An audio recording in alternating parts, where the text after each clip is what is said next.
Welcome back to Analytical Media. We are a consortium, a group of therapists, college professors, academics, well-published, peer-reviewed authors.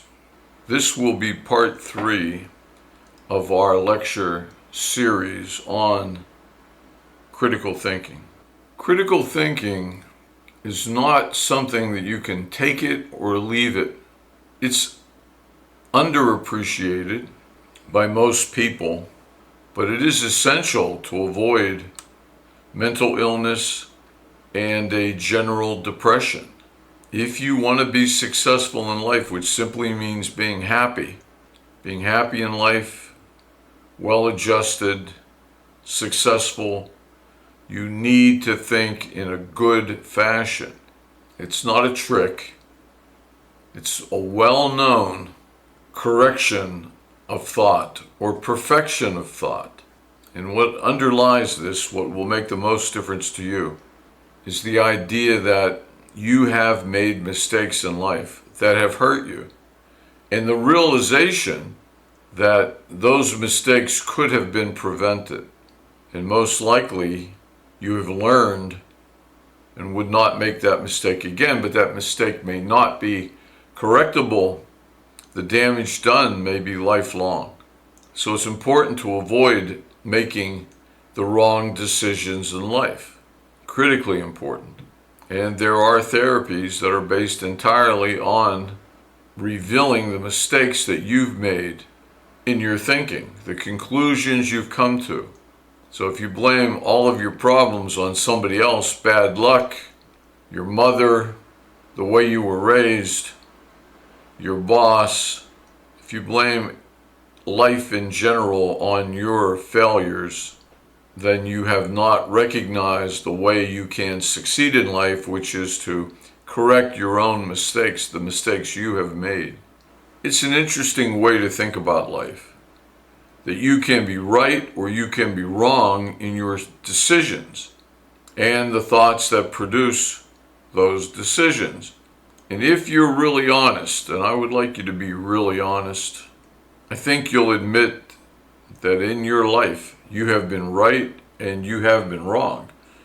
And you can pinpoint it. Yeah, I was right about this, I was wrong about this, I was right about this, and if I hadn't have done that, then I wouldn't have got all of this, so that was a good choice. But there have been bad choices. You have made right decisions and you've made wrong decisions. You've come to correct conclusions and you've come to incorrect conclusions. The thought process itself, not the facts, but the way you're thinking, the process of your thinking can lead you to correct decisions or wrong decisions and conclusions. In the past, maybe you thought you should have dated that person, but it turned out that you were wrong. You dated that person, you thought about it a lot, and now you realize you made a terrible mistake. It turned out very badly, and now you can see what you should have known before. And critical thinking can reveal that to you before you've made the decision, thus saving you plenty of pain, terrible pain in life. And thinking about mistakes you might have made, you might have thought that you should have majored in a particular area, and you did in college. But then you found out that you were wrong and you're not happy. You're not happy at all.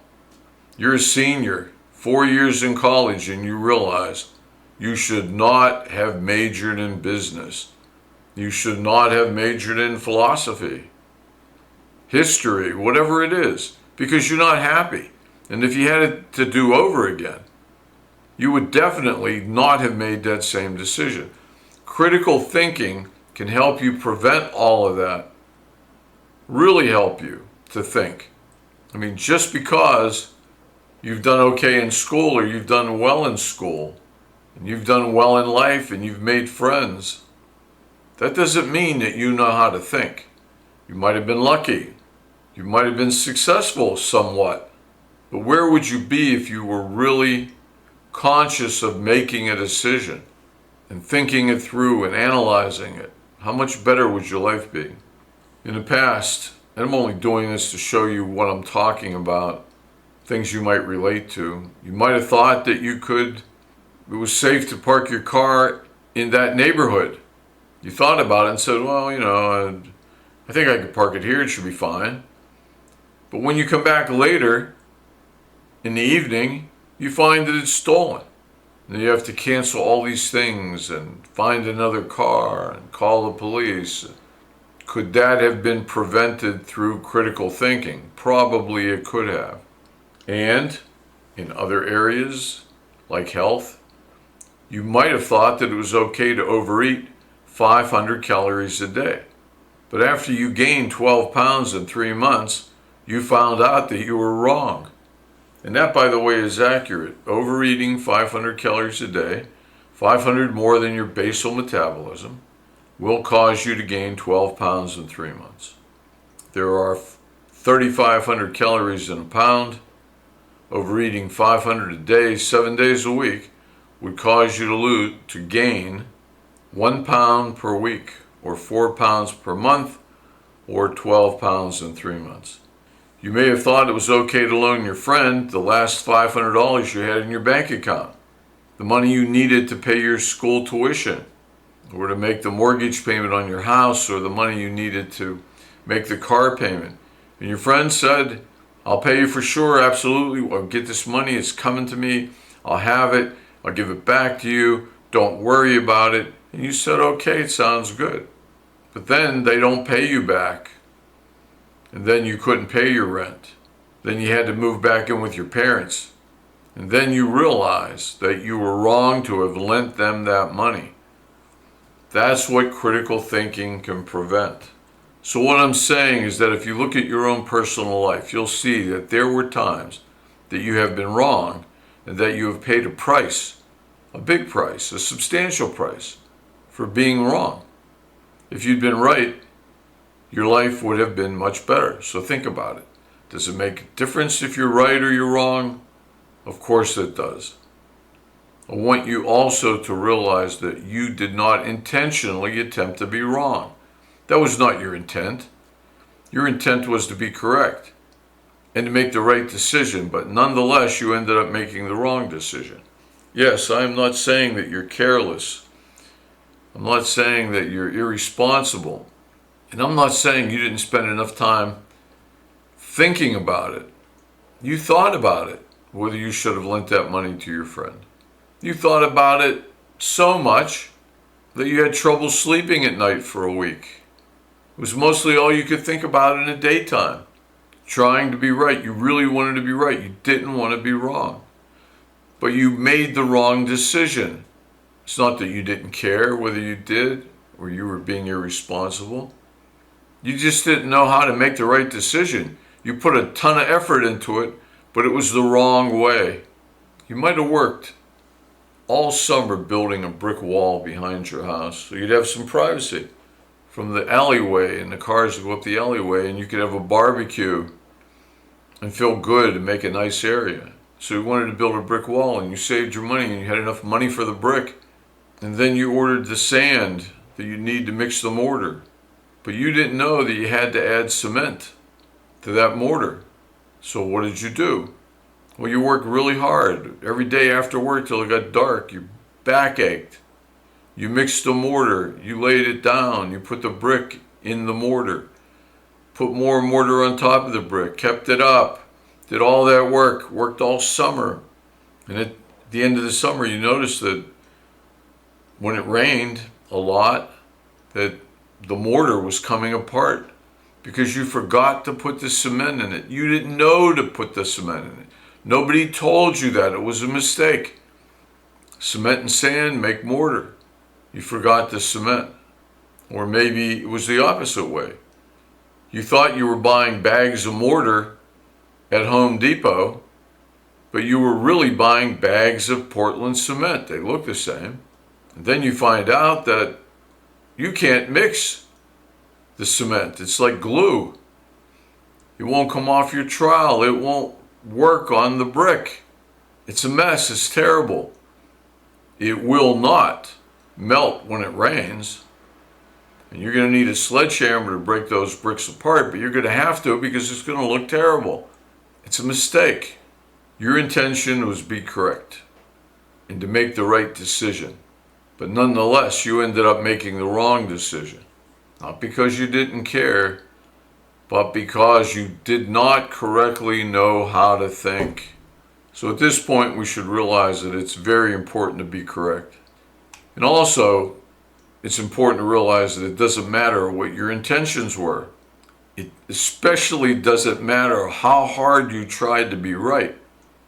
Those things are all irrelevant. The only thing that did matter was whether you were right or you were wrong. Good intentions don't count. There is always a price to pay for being wrong.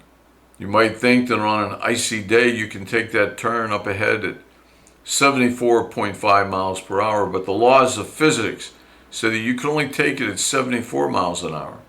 As a result of being wrong, that little mistake, your car slides off the road, hits a tree, and you are now dead or crippled for life. Why? Bad luck? No. Bad decision. Now, let's look at this example. Let's say that you and I had been talking on the phone as you approached that turn, and you said to me, I really believe that I can take that turn at 74.5 miles per hour. I really thought about it. I gave it a lot of thought last night, and I formed my greatest opinion.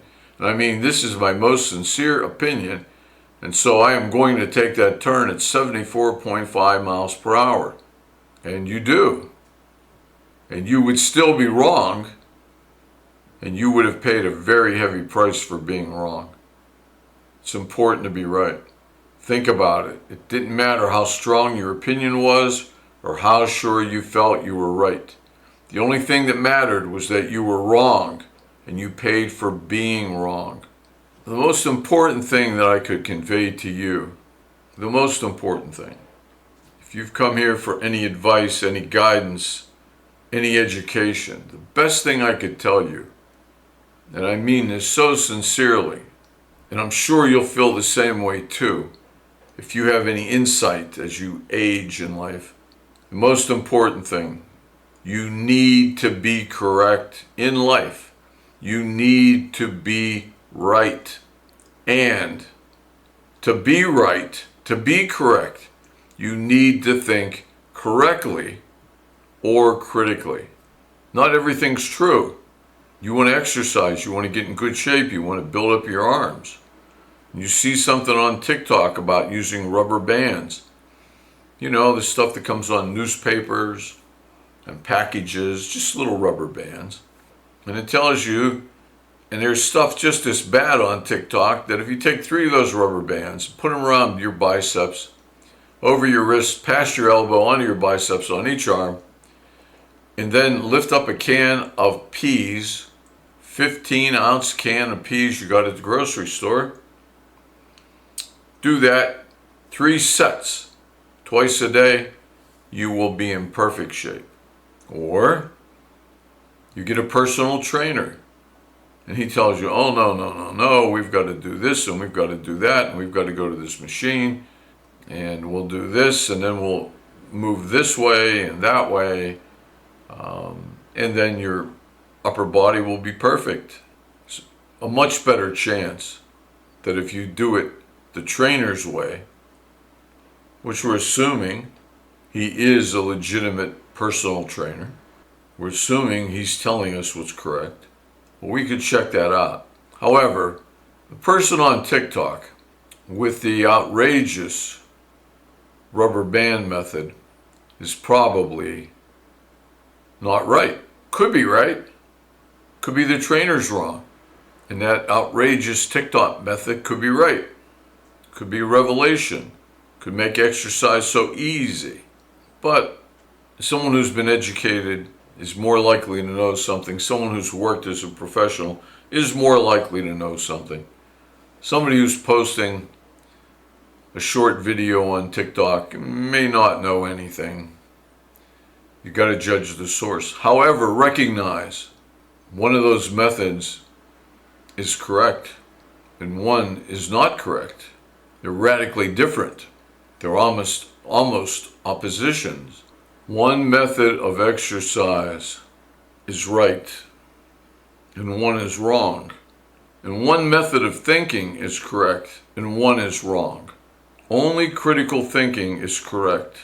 You need to think correctly. You need to use the right method. You need to exercise your mind the correct way, and that will build up your mind and build up the thought process. And that method is called critical thinking. Could be called critical analysis, but we need to recognize as human beings, if you never listen to another video, remember this, please.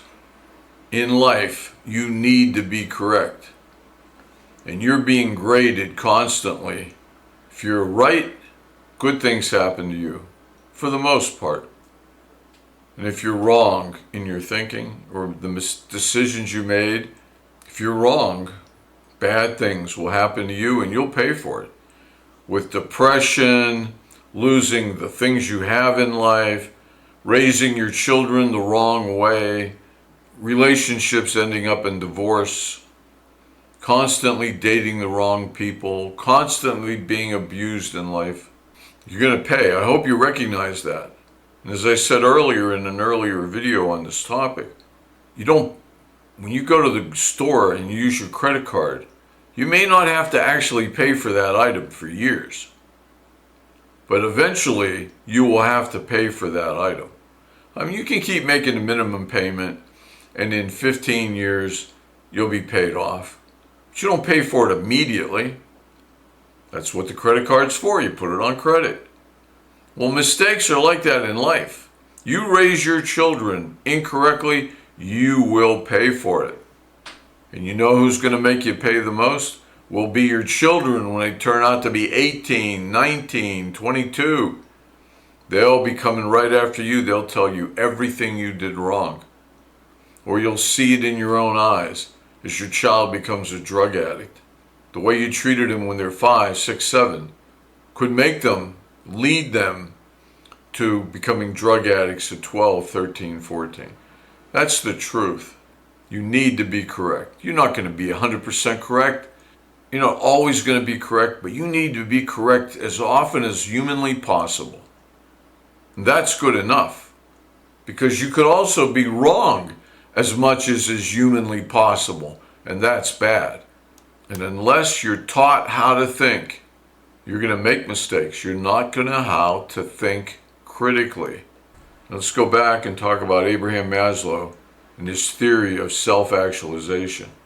Look it up, Abraham Maslow. We've talked about him. But basically, his theory says this. He was a professor. Let me just put a comma in there. He was a professor. He was a PhD, and his field was personality and motivation. They oftentimes go together. And in his life, while he was a professor, he knew of some professors. He had had them in class. They had been his teachers, or he worked with them. Not many, but some who just did not seem to be motivated like other people. Other people are motivated in different ways. And we'll go over some of those things later. But these people seem to be different. They didn't need verification from other people or success in recognized success. They didn't care what other people thought of them. They only cared what they thought of themselves. And he studied these people. It was very interesting to them because they were not motivated by the normal things. They were motivated by internal things. And he recognized that. And that fascinated him. And so, and this is after the comma, we'll put another comma here.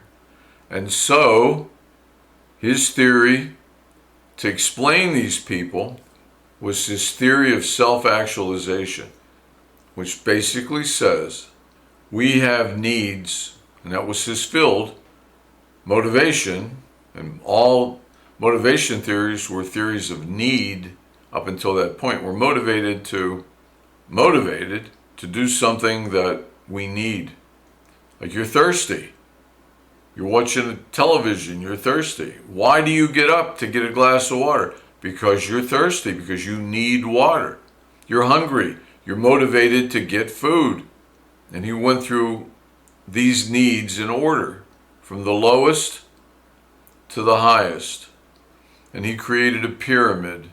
We start at the bottom every day, satisfy our physiological needs, to eat, to sleep, body needs. And we work our way up, satisfying more complex needs.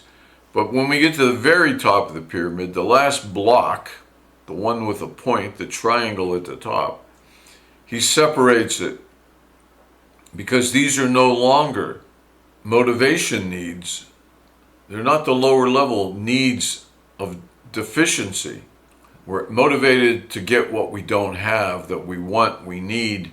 That's our source of motivation. No, that is true with the lower level needs, but at the highest level, that block, that top, the point of the pyramid that comes off, those are no longer deficiency needs.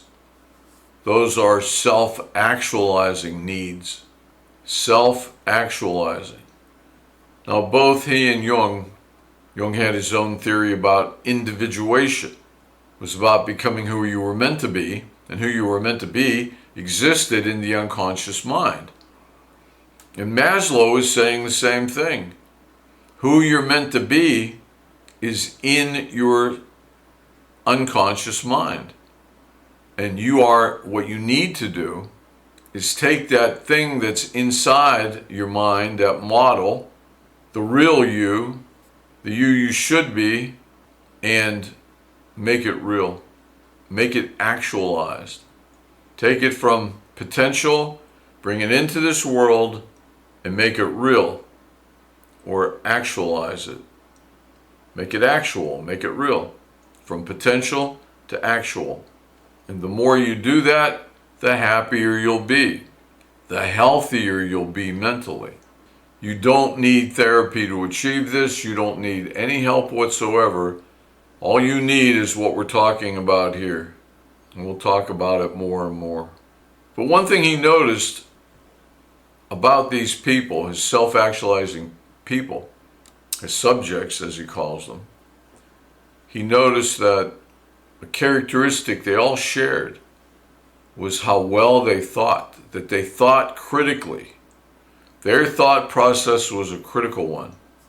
And so he says, and he explains why this is true, and we'll certainly go over that at some point. He says their conclusions, their decisions, their predictions about what they should do or what's going to happen in life were right way more than other people. They were right most of the time. Their understanding of reality was correct. If you can understand what's really happening now, you can predict much better what's going to happen tomorrow or next year. However, if you don't perceive reality correctly now, there's very little chance that you will be able to predict what's going to happen next year or next month or next week based on the incorrect ideas you possess right now. Is this going to make you happy in a month or a year? Well, we can't know that. You won't know that unless you know right now what will make you happy. How happy are you? What is going on? In other words, you have to be correct in your thinking now to make predictions about the future, about what will make you happy. If being a elementary school teacher will make you happy, well, we need to know you right now to know if that'll make you happy in 4 years. And that's the key. These people, these self-actualizing people, were thinking critically. They were thinking critically. And so they were far more often right. Usually, most of the time, they were right about what would make them happy, what they need to do, what's real, etc., etc. Well, I think this is probably a good time to stop. I hope you've liked this, and click on like. When you do that, it goes out to more people. Subscribe. When you do that, YouTube's algorithm sends it out to more people. And there are a lot of people out there to help. And if you want to help us to help them, do that. Recommend it, suggest it, send it out to people. Click on like, subscribe. That's the goal of Analytical Media, is to educate, to enlighten, to do something a little more positive in life to help as many people as possible. On that note, I hope everything's gone well for you. I know more and more of you are regular subscribers, or this is Analytical Media. I hope this has made sense to you. I hope we're making a connection here, and we will post again soon. This is the third part of the Critical Thinking lecture course, and there's plenty more to go, and I hope we're not overdoing it. But this is what you need. This is the way it's taught at universities. It's the way I've taught it hundreds of times. Okay, good luck. Take care. See you soon.